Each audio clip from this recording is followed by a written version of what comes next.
자, 본격적으로 시작하기 전에요. 먼저 안내 말씀 하나 드릴게요. 모든 투자의 최종적인 판단, 그리고 그에 따르는 책임은 투자자 본인에게 있다는 점 꼭 기억해 주시고요. 오늘 보실 내용은 참고 자료로만 활용해 주시길 부탁드립니다. 와, 부동산이 죽었다고요? 하수들은 늘 정부의 규제와 표면적인 시장 빙하기에 속아 짐을 쌉니다. 굉장히 도발적인 문구죠. 부동산은 이제 끝물이다. 이런 얘기가 정말 많이 들리는데 오늘 저희가 분석해볼 자료는요. 바로 이런 생각에 아주 정면으로 아니다! 라고 외치고 있습니다. 진짜 기회는요. 모두가 두려워서 시장을 떠날 때 바로 그때 나타난다고 말이죠. 그래서 오늘의 주제, 바로 부동산 종말론의 오류입니다.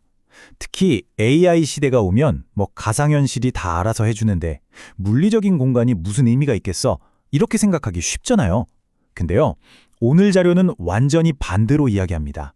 오히려 AI 시대이기 때문에 이 공간이라는 자본의 취중 정박지 가치가 폭발적으로 늘어난다는 거예요. 왜 그런지 그 핵심을 지금부터 하나씩 파헤쳐 보겠습니다. 자, 그래서 오늘 이야기는 크게 네 부분으로 나눠서 살펴볼 겁니다.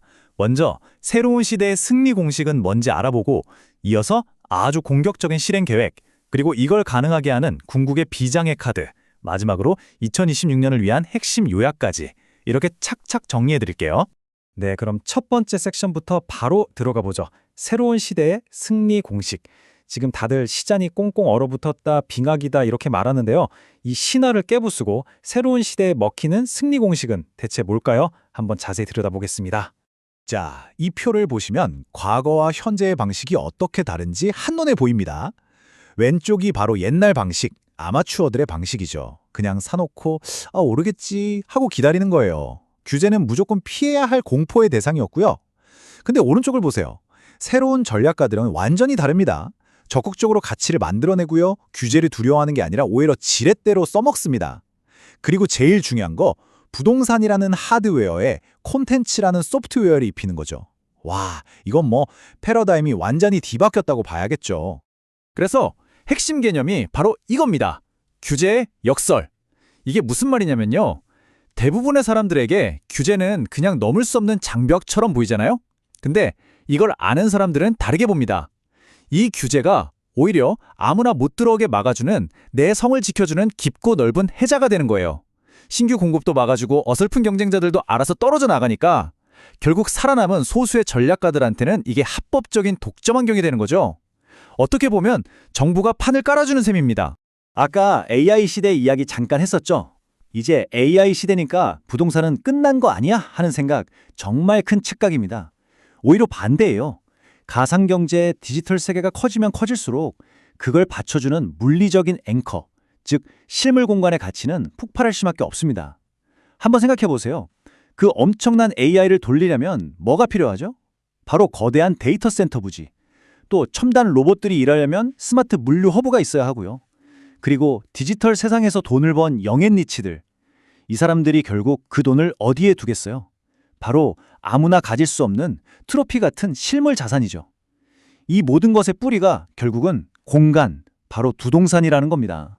자, 그럼 알겠습니다. 판이 이렇게 바뀌었다는 건 알겠는데, 그래서 구체적으로 뭘 어떻게 해야 하냐? 이게 중요하겠죠? 바로 두 번째 섹션, 써니의 공격적인 실행 계획에서 그 답을 찾아보겠습니다.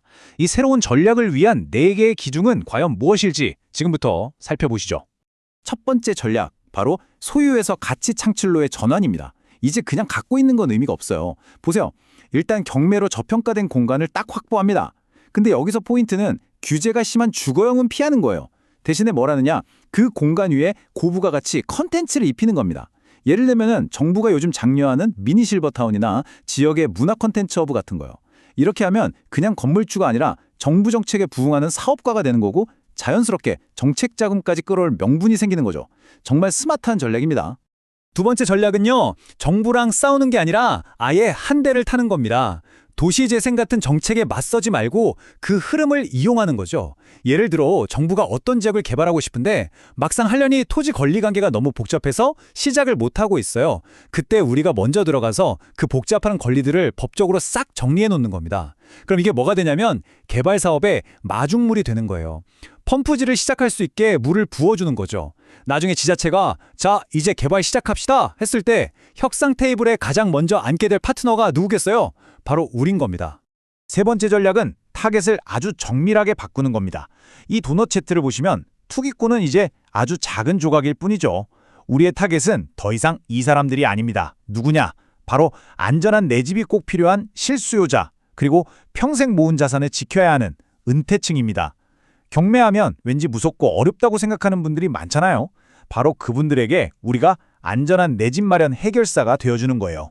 이건 단순한 비즈니스를 넘어서 새로운 시장을 개척하는 일이라고 볼 수 있습니다. 그리고 네 번째 전략, 이게 또 기가 막힙니다. 바로 규제의 빈틈, 특수물건을 공략하는 거예요.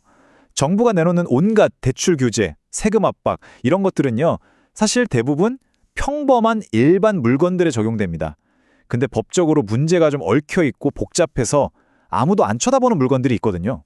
이런 특수 물건들은 감정가보다 훨씬 싸게 나오는데 이걸 해결할 수 있는 법률 전문성만 있다면 규제와는 전혀 다른 차원에서 월등한 수익을 만들어낼 수 있는 거죠.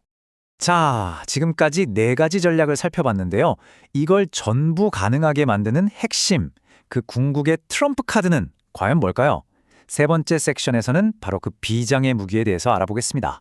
강력한 힘과 재빠른 민첩성의 결합, 기대하셔도 좋습니다. 그렇다면 말이죠. 지금까지 이야기한 이 모든 것들을 하나로 꿰어서 승리를 보장하는 그 핵심 원칙, 그 필살기는 대체 뭘까요? 바로 이겁니다. 스마트 법리 경매. 이건 그냥 경매 물건 싸게 사는 그런 기술 차원의 이야기가 아니에요.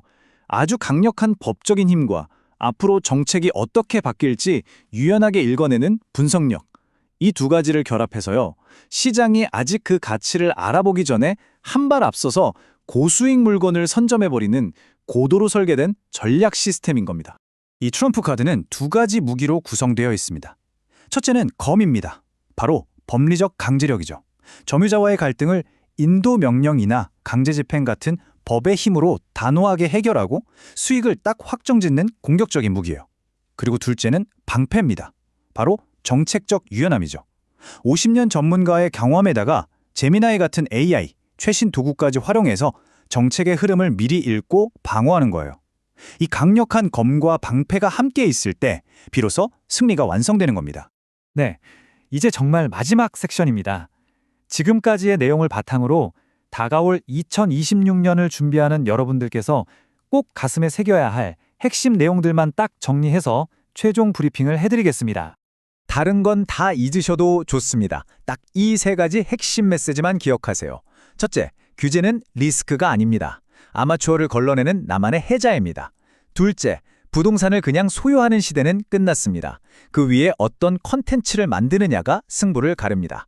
그리고 마지막 셋째, 진짜 큰 돈은요, 남들이 전부 위험하다고 고개 젓는 곳, 바로 그 법적 복잡성과 정책이 만나는 지점에 숨어 있습니다. 이게 바로 오늘 분석의 최종 결론입니다. 오늘 저희가 함께 분석해본 내용들 정말 흥미롭지 않으셨나요? 만약 더 깊이 있는 분석이나 실제 사례들이 궁금하시다면 화면에 보이는 써니경매 연구소 네이버 카페나 유튜브 채널을 한번 찾아가 보시는 걸 추천합니다. 기억하십시오. 기회는 언제나 위기라는 가면을 쓰고 우리 앞에 나타납니다. 오늘 이 시간이 여러분에게 그 가면 뒤에 진짜 얼굴을 볼 수 있는 새로운 눈을 선물했기를 바랍니다. 지금까지 들어주셔서 감사합니다.